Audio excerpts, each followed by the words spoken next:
As 2025 starts with training camps, we got a lot of quarterbacks that have a lot to prove, but it's all different stuff to prove. I'll tell you what I mean by that in just a second here on Locked On NFL.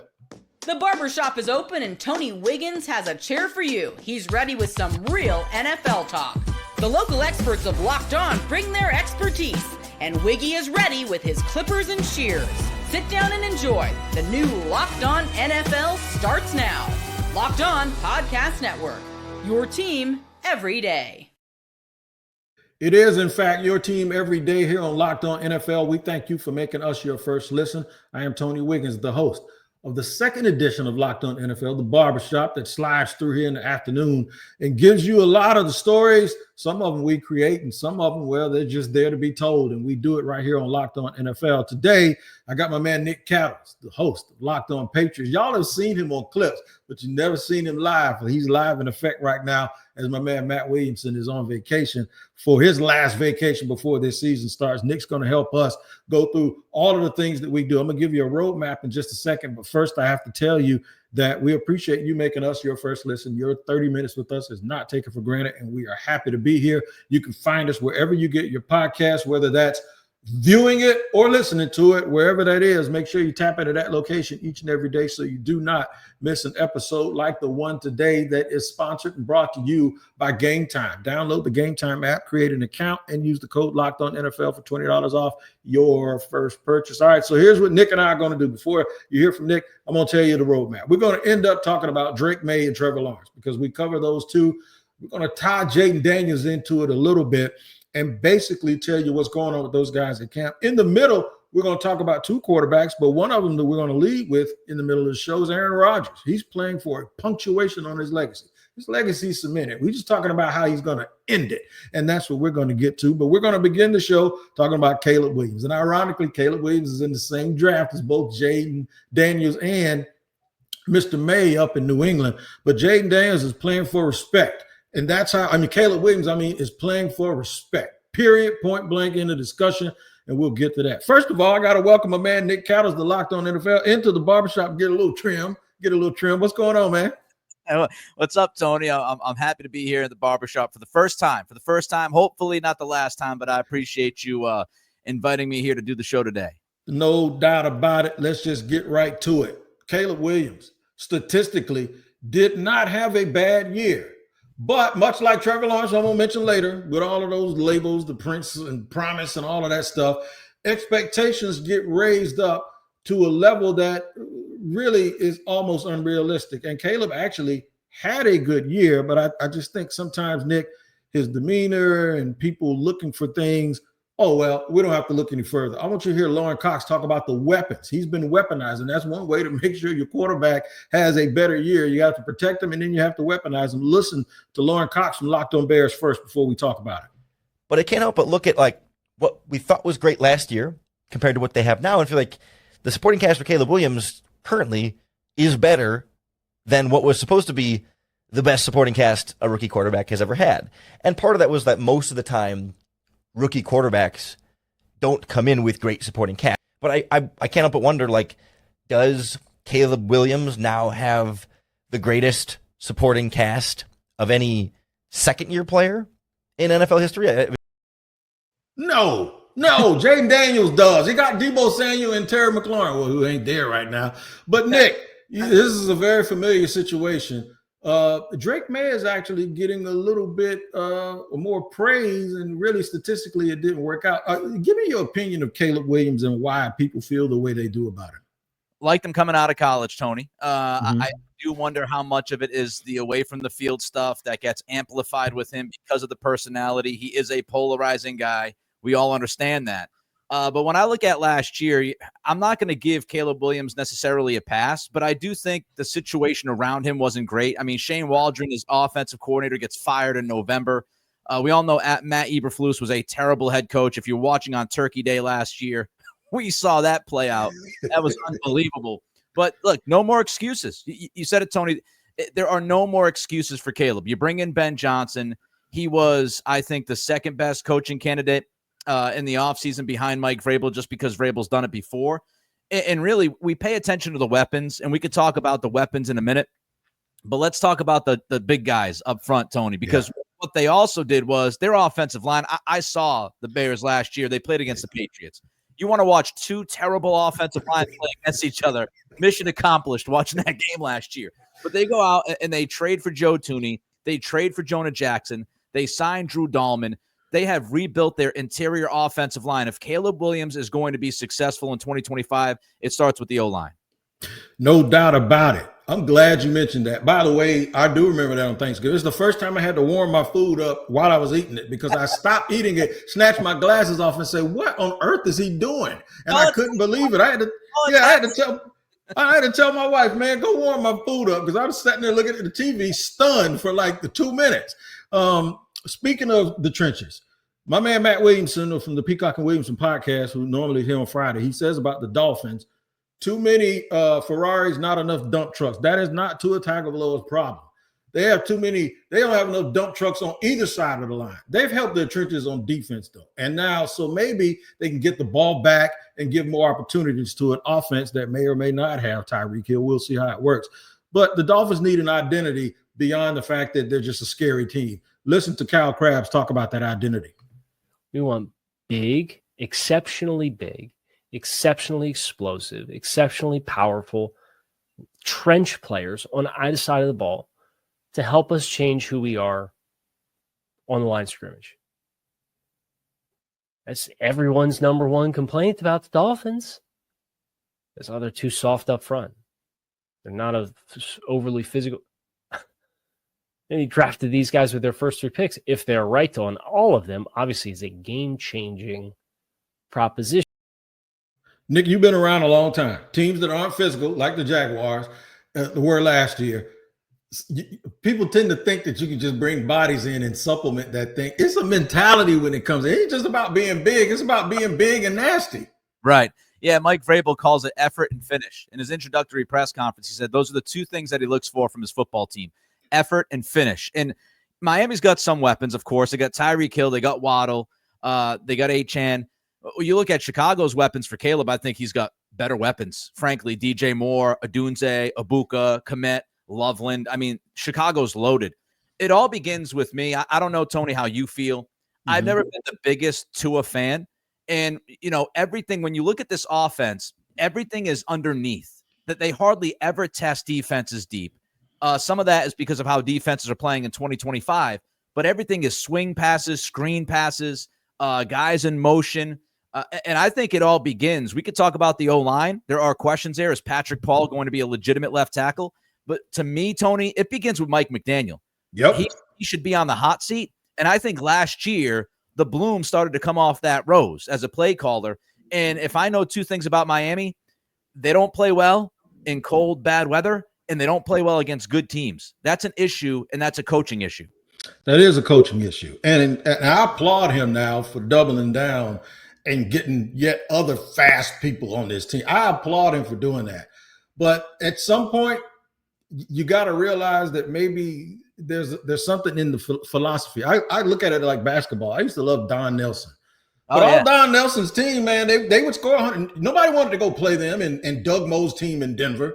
I mean, you're going to have to score 140 points. But guess what?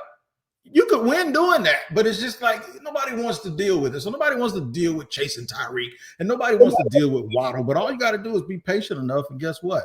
You can wear them down because in the trenches, football is still about blocking and tackling.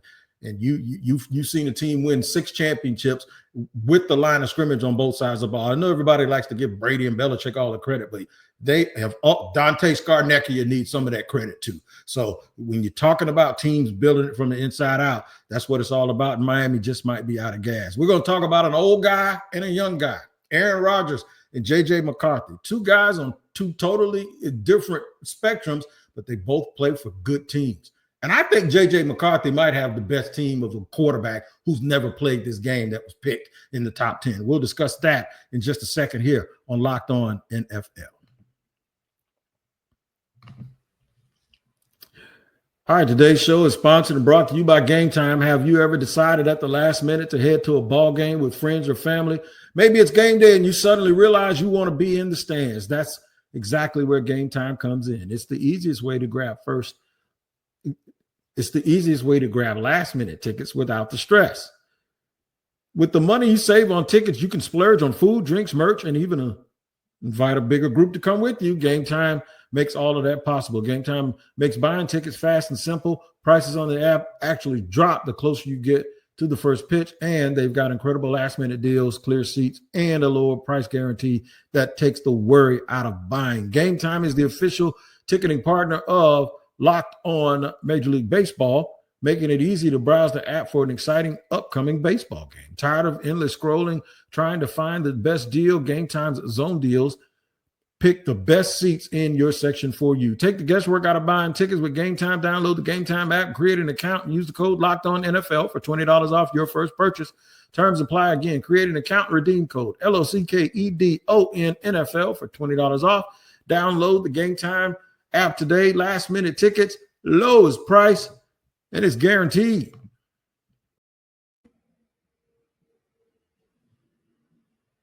With Nick Cattles, the host of Locked On Patriots, does a fabulous job. Make sure y'all tap in.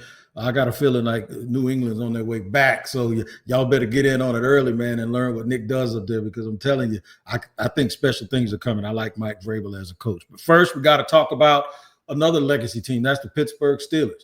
This is an old thing that people that prepare food say no one wants to see how the hot dogs and the sausage is really made, right?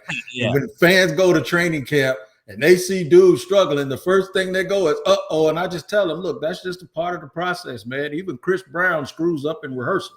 The game is when you actually go to the concert, right? So Aaron Rodgers threw a pick in practice, and you know it's going to be one of the biggest stories off season, because people want to know if he can get past those last 2 disastrous years in the Jets and start looking like the Aaron Rodgers of old. Here's my man Chris Carter with a report from Pittsburgh training camp. Hey everyone, Chris Carter here with the Locked On Steelers podcast, giving you a recap of Steelers training camp after day 1 here at St. Vincent College in Latrobe, PA. The first day was interesting. The very first pass, the very first play of 11 on 11 in Steelers training camp was an interception by none other than Patrick Queen on Aaron Rodgers. Was an exciting moment as the crowd kind of audibly gasped there. The defense really had their way most of the day, but that normally happens at this part of training camp. The defense normally just being able to play together, the offense still figuring their way out with a new quarterback, new wide receivers. But Jonnu Smith notably did not practice in the full team practice, did do individuals a little bit and some warm-ups and walkthroughs. We'll see what's the deal there in the coming days. But the bottom line is defense made some plays. TJ Watt was getting pressure. Derek Harmon and Cam Hayward both knocking down Aaron Rodgers passes at the line of scrimmage. Aaron Rodgers did complete some good balls to DK Metcalf. Mason Rudolph looked solid at QB2. I'll talk more about that on the full episode of the Locked On Steelers podcast. Get it wherever you get your podcasts. Listen here, Nick, this is going to be the story that everybody's talking about, man. Everybody's going to watch it. I didn't know people were going to get sucked back into the whole Aaron Rodgers thing again, but even I got sucked into it, man. What do you think is going to happen? How do you anticipate this going? And can he put the proper exclamation point on his career? Well, Tony, there will be drama. We know that at some point this year, there will be drama in Pittsburgh. And I got a feel for Mike Tomlin. I mean, my guy had went through Antonio Brown, Deontay Johnson, George Pickens, and now he's like, I got rid of all those wide receivers, and then they bring in Aaron Rodgers. So there's going to be some drama. But other than Tom Brady, let me ask you this, Tony. How many quarterbacks do you actually bank on when they hit 40, when they hit 41? No. Rodgers going to be 42 in December. The only one I can think of is Tom Brady. I mean, I know Steve Young was pretty good as he got older. I don't know if it was late 30s. Dan Marino was okay. Favre was still pretty good. Yeah. Favre had a couple of good seasons when he wasn't sending picks to people. But, when you're talking about Rodgers, I can't trust a 41-year-old quarterback. Is he going to stay engaged, or is he going to want to go to Netflix and do his next documentary about taking ayahuasca in some cave? I don't know what to expect from the guy, and I don't think the locker room knows what to expect from him. And on the field, Tony, let me just say this. When we talk about the Steelers, we're going to keep bringing up DK Metcalf, and I get it. Yep. He was a big acquisition. But beyond Metcalf, I mean, Jonnu Smith, I think he'll be fine because you got Arthur Smith, that reunion. He was good last year with Miami. But beyond DK Metcalf, who do you have? You got Robert Woods. You got Freiermuth. You don't have a lot receiving-wise. And running back, Jalen Warren, they drafted Caleb Johnson. That might be okay. But I do wonder, even if Rodgers gets off to a good start, by midway through the season, how's he feeling? How's he looking? What's he saying? And is the rest of this team good enough to help prop him up if he starts to run out of gas at 41? I don't have a problem with him going on McAfee in a vacuum. Yeah, I have a problem with him going on McAfee being a quarterback of a football team in a mega media city, or being a quarterback for a storied franchise like Green Bay or Pittsburgh, because it's just not something that we have seen people do. We haven't seen people, go like you did. Brett Favre did, send some picks, and he's done a whole bunch of silly stuff. But I'm just saying, while you're in the fire, it seems like you need to be ingratiated with your teammates, be around your people. And to be a quarterback and a leader that they can look up to, those guys should look up on their day off and see you chumming around, talk about McAfee. And I ain't got no problem with the ayahuasca stuff. Now, I'm gonna be honest with you. I'm a pain person, so he has motivated the hell out of me. And I'm trying to think if I want to go to Panama and see what's going on or whatever. But I will tell you this: you're dead right about that. He's given us a lot to not trust. I just somehow think that Mike Tomlin, who made Le'Veon Bell and Antonio Brown appear to be great citizens, I think he has an effect on people. He's a leader of men, and maybe the embarrassment of the last 2 years gives Rodgers something that he wants to get past and get beyond. JJ McCarthy, we heard my man Lauren Cox say, "Is this the best team for a young quarterback?" And I know he said second year. I'm going to go as so far as to say, had J.J. McCarthy played last year, that would have been the best team a rookie quarterback has ever gone to. They won 14 games with Sam Darnold. They got maybe the best receiver in the league, a very good offensive line, a top 5 left tackle, a great coach on offense, and the one that's on defense. I just think this set up for him to – I don't believe in minimizing guys' impact, but he doesn't have to be a world beater. And I think Luke Braun knows that from Locked On Vikings. Check this out. One of his weapons is going to be that tight end who's a safety valve for a young quarterback. I think people are insane about Hawkinson. I think it's one of those things where the Vikings paid multiple draft picks to get him, and therefore nothing will ever be good enough for people. TJ Hawkinson is a genuinely fantastic tight end. He is a core pillar of the offense. Without him, the offense genuinely changes. He is like a tent pole of the offense. And we saw that last year without him, that a lot of different stuff needed to go down to make the offense actually work. With TJ Hawkinson, you can be a lot more strategic about things. Like the offense. Listen, this is what happened to TJ Hawkinson. A quarterback, Dan Campbell, who's a tight end coach by trade and a tight end, got there in Detroit and traded him. That's what happened to TJ Hawkinson, and that's why people probably have this feeling about him. But I do think he can be a good safety valve for a young guy who's just looking to dump the ball off in the flat and take those 4 yards. I think it all begins with Kevin O'Connell. I believe that he is one of the better coaches in the league. I think he reads the room really well. I think he prepares his quarterbacks better than anybody in football. I mean, he got Sam Darnold to look like he was one of the best quarterbacks in the league for the first couple of months, 3 months. And then all of a sudden we saw Darnold turned into a pumpkin later in the year. I don't know what's going to happen this season, but I just believe in KOC. I think he's really good. Justin Jefferson is obviously a freak. Addison's got the legal troubles behind him. He should be ready to go. And much like when we talked about earlier in the show about Chicago overhauling the offensive line, you look at what Minnesota did. That they signed Kelly, they signed Freeze, they drafted one of my favorite offensive linemen in the draft, Donovan Jackson out of Ohio State. He's got great versatility, big boy up front. So, you got the answers there to the questions if you're McCarthy as far as a supporting cast. He lost some weight since the injury. It looked like he went on Ozempic for a few months. So I don't know if that's going to be good or bad for him. We'll see if he can put back some of that weight on. And we'll see. He missed a whole year, Tony. That it's pretty tough to miss a whole year of football, miss your rookie season. You're behind. You gotta make sure you can keep track in the room. Make sure you try to stay ahead of things. But we'll get a better feel when the bullets fly. And of course, there were some questions about him coming out of Michigan. He wasn't universally loved. So I agree with you though. As far as a team, he doesn't have to be great. He can manage his way through this season, and Minnesota will win games. Yep. No doubt about it. That's a tough division. We got some people on our network like David Harrison said that division and they all tough because they ain't playing nobody outside of the division, right? They got one good team in that division. And then when all of those dudes lost in the first round of the playoffs, David went, I told you they weren't that good because Peter Bukowski wanted to reseed the playoffs because all three of those teams had that great record. Hey, we had a lot of fun here on Locked On NFL, man. We get to poke and pick at people all season. Now, Jaden Daniels is in the same draft as Drake Maye. Rookie of the Year sensation. Love them both, right? But Jaden Daniels also has an effect on me in Jacksonville and Trevor Lawrence because people are saying, why does it take Trevor 5 years to get it together when Jaden Daniels did it in 1? We're going to talk about all three of those guys, and we'll do it in the third and final segment here on the Friday edition of Locked On NFL.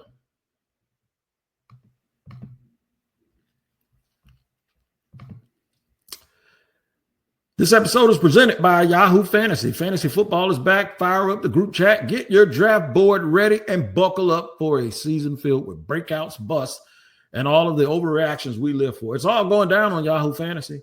This year, me and my friends are playing on Yahoo Fantasy for the 15th straight year, and you should too, whether you're a first-timer or a veteran making your millionth league. I'm telling you, man, I have so much fun with Yahoo Fantasy because it's easy to navigate through the site. And they won't let you do things you're not supposed to do to keep you on point that way, keep you from arguing with your friends all the time. To celebrate 28 years of fantasy greatness, Yahoo Fantasy is dropping 28 big new features over 28 days, giving you more ways to play, more ways to draft, and more ways to win. It all begins August 4th. Stay tuned and get started by creating and joining a Yahoo Fantasy Football League at yahoofantasy.com/lockedonnfl. That's yahoofantasy.com/lockedonnfl, and let's make fantasy season the best one yet.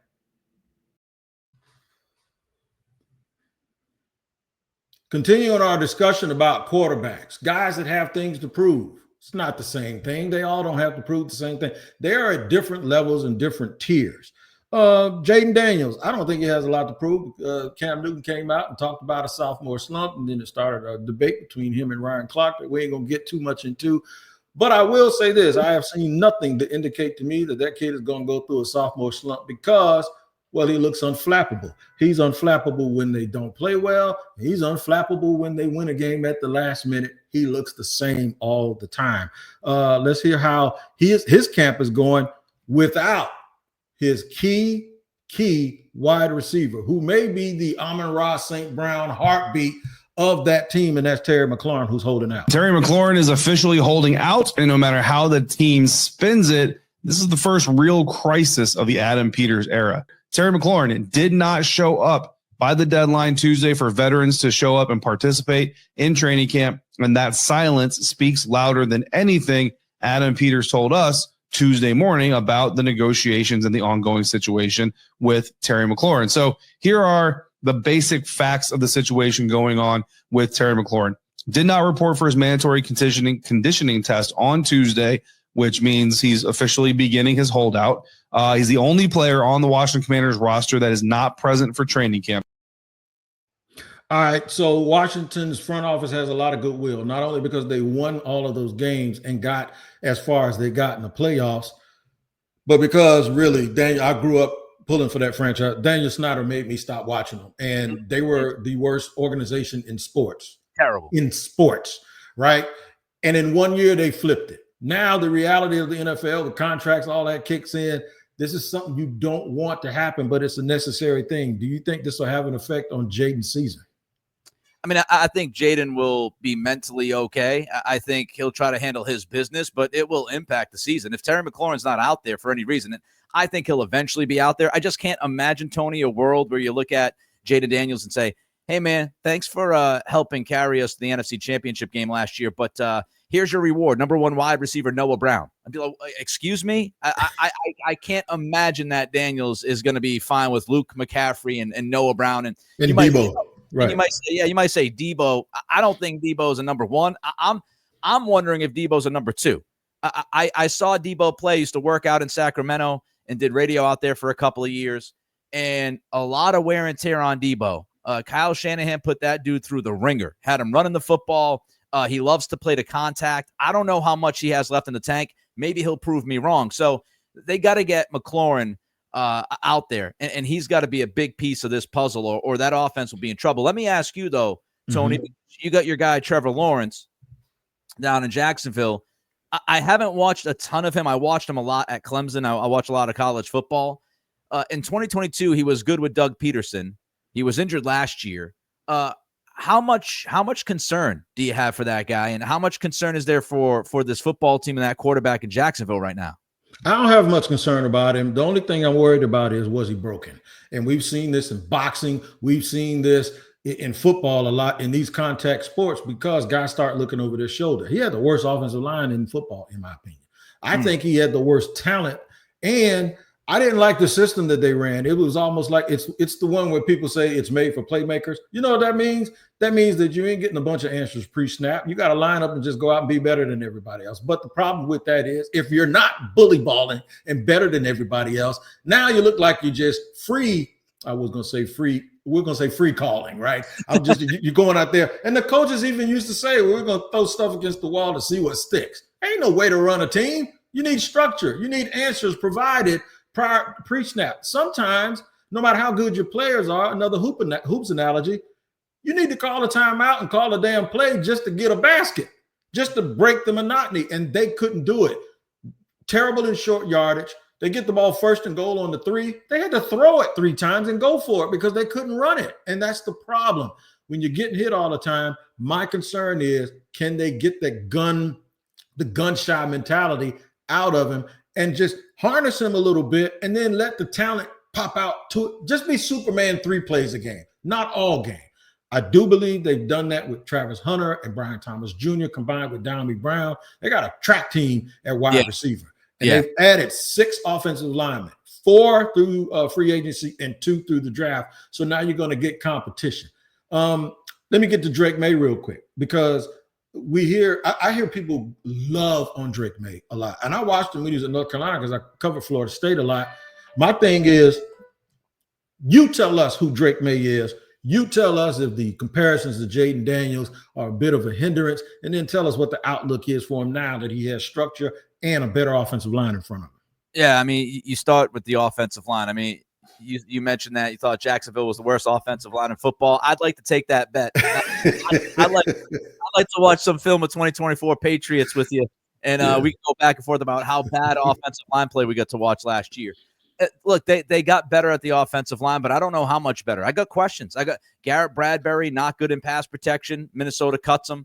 You've got Morgan Moses, 34 years old, knee injury last year, coming off surgery. If you believe in the Pro Football Focus numbers, he had a declining season last year. You got a rookie at left tackle with Will Campbell. I think he'll be okay, but he's still a rookie. So you've got some questions. Left guard's wide open. Cole Strange right now is taking the top reps. He's been inconsistent. He's been injured, went through a big-time injury with the patellar tendon in late 23. So I still think they got questions on the offensive line.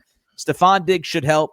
They should get a draft boost. The big thing, Tony, is will the 2025 draft, which looked great on paper, play out that way on the field? Will Will Campbell be good enough? How much of a boost in explosivity will Travion Henderson bring to that backfield? And then Kyle Williams, he's really the most natural X receiver they have on the roster right now. So that 25 draft has to work out. Diggs has to look good. He's looked great so far. Being ready by day 1 of camp is amazing since he had surgery on the ACL about 8 months ago. The guy is a freak. He looks really good. And you mentioned structure. You get Josh McDaniels, which I think is the biggest part of all of this, much better than Alex Van Pelt. But he needs to improve in some areas. The Jaden Daniels-Drake Maye comparison, the biggest difference was that Daniels played, I think, twice as many games in college football than Maye did. And right. May's dealing with his 4th offensive coordinator in 4 years. His last 2 years at UNC, different OCs. His first 2 years in New England, different OCs. He's got all the raw talent in the world. He's got to get better with pocket awareness, and he's got to make sure that he has less turnover-worthy plays because his turnover-worthy play rate was way too high in 10 games last year. It's the raw potential. Can you structure it? Can you build it right? If the answer is yes, I think he's got the potential to be a top 10 quarterback, and I think he'll be in that conversation at the beginning of next year if they can do that. I know Boston people don't want to hear me say this because it reminds them of Rick Pitino. but Dante Scarnecchia ain't walking through that door. I've been waiting to say that to somebody from Boston because Rick Pitino said that about Larry Bird and Kevin McHale years ago.